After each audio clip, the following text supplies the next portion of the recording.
The skies were filling with smoke and you could hardly see very far, so we knew there was something very serious happening. It was terrible weather at that stage. There were high winds and the temperatures were extreme, and there was an air of panic growing, and parents were really uneasy and children were starting to become uneasy. The Blue Mountains fires on October 17, 2013 were a really significant event. Devastating consequences for many. I think from memory it was a catastrophic fire danger that day, and our school's policy is when it's catastrophic we don't hold school, and the recommendation was for people to leave the mountains. So now we've got people getting really quite panicked. The children's services sector comprises a range of both private and public service providers, and they may be preschools, long daycare centres. There's also family daycare services, and there's also services such as before and after school. We cannot guarantee a fire truck at every house or every premises, and that's just something that we constantly reiterate, that therefore there has to be some understanding of how you're going to deal with that situation without necessarily having a fire service or any other emergency service there to help you.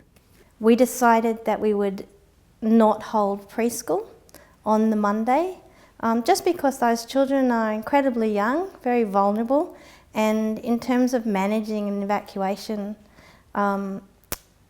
we really didn't want to have those very young children involved in that. There were some circumstances for some children's services that were quite confronting to them on that day, and so others I think thought, well, you know, we've got to learn from that, otherwise it could be us next that are in that situation.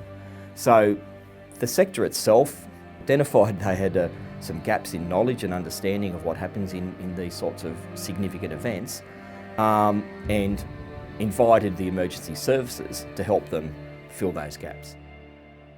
Yeah, Red Cross were able to facilitate and organise the Children's Services Workshop, in that they had already made a commitment to that recovery process in the Blue Mountains. Just felt like a really valuable opportunity to ensure that our plans were best practice and were going to be effective.